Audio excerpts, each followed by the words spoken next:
So this evening I want to speak to you about strange fire. And scripture verse is taken from Exodus chapter 30. We read verse 9. It says, "You shall offer no strange incense thereon, nor burnt sacrifice, nor meat offering, neither shall you pour drink offering thereon." So when they talk about strange fire, plenty people believe, it was some thing that they light, But strange fire speaks to anything that is offered to pagan deities.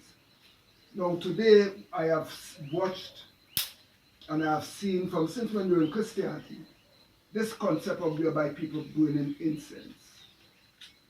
And people believe, there's nothing wrong in that. But incense here, in how people burn incense today, it is in honor of pagan deities.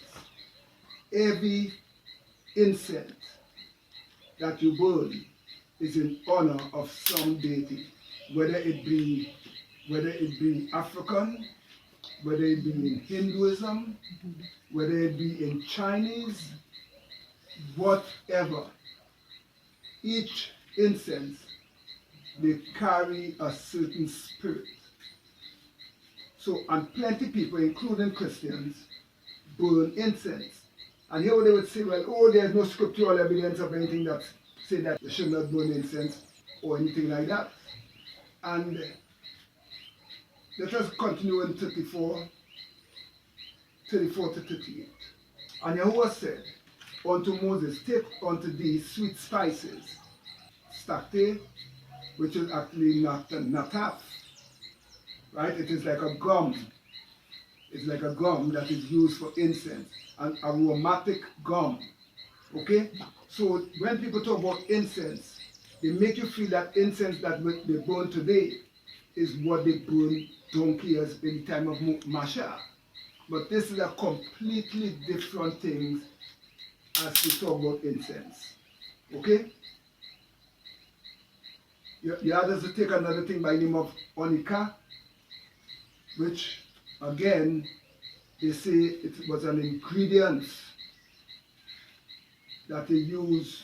It went on to talk about galbanum.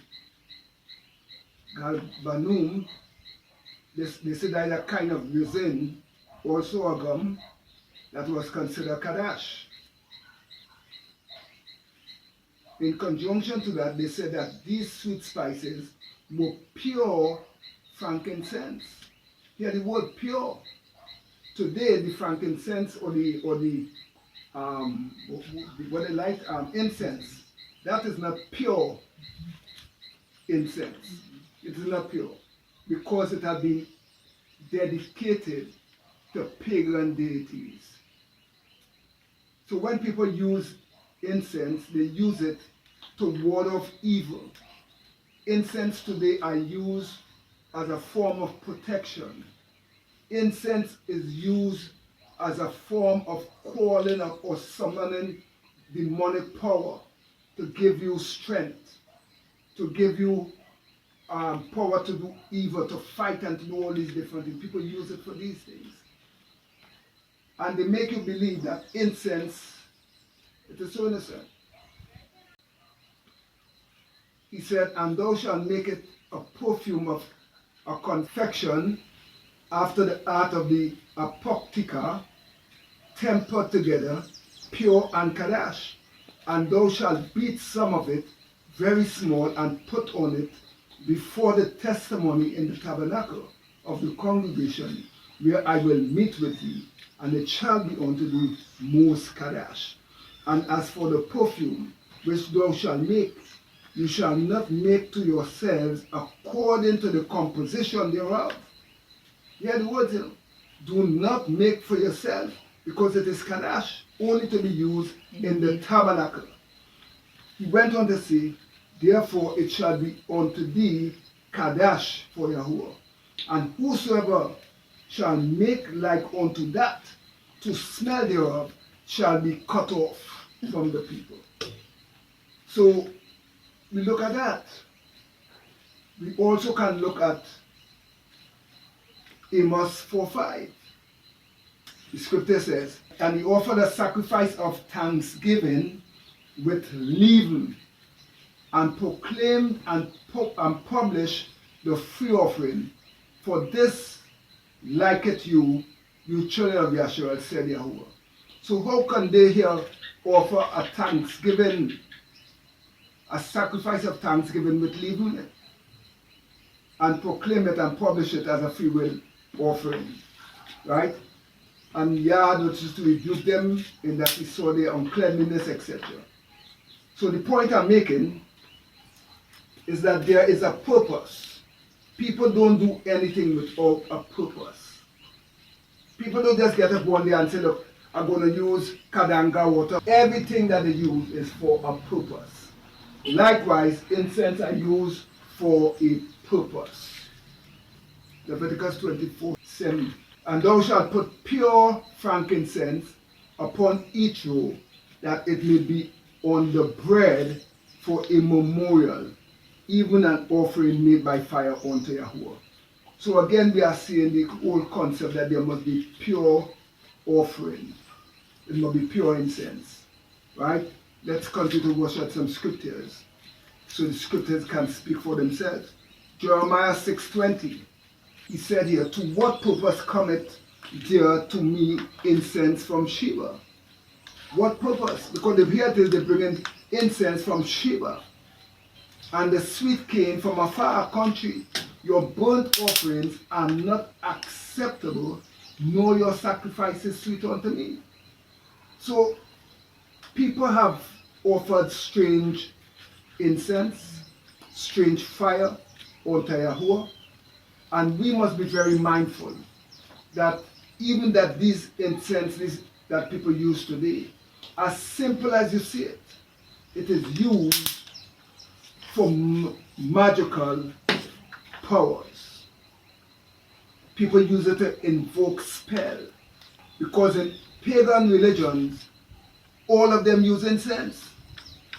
All pagan religions use incense, from Africa to Hinduism to Chinese. All of them have incense, every single one. Incense is used here figuratively again as our prayer.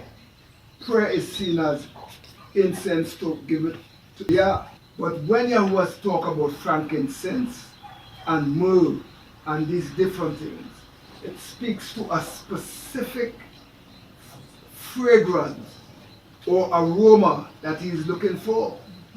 So you cannot just come and say, look, the Rastas and them, but they use the incense when they're smoking up the ganja. Others again like incense to camouflage when they're smoking the black cigarette. And the black cigarette is cocaine mixed with marijuana. When you use incense in this way, what you are actually doing, you are attracting unwanted spirits. And many of them know that, They know that, even in Christianity. If you want incense for protection, you purchase that. But who giving you the protection? Ganesh and Ram? Because at the end of the day, I always say that we must never be lacking in terms of knowledge. People even use incense to ward off evil. Imagine that. And the saying Jehovah is the Judean who protecting them and all manner of things, but they like it the most incense. Some of them, they create a ritual atmosphere. So they would put on the gospel or what have you, and they would light the incense. But in a nutshell, what it does, it's creating that atmosphere that they can get power. And all of this is vain traditions. It is unproductive. And if it is unproductive, then our relationship, our worship, and everything we do is in vain. It makes it in vain.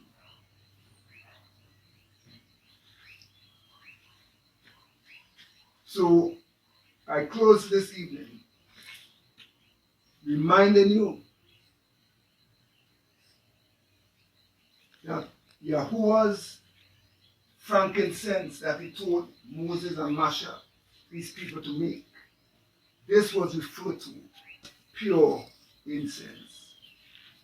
Living in a time of knowledge. So we cannot be fools, we must be wise.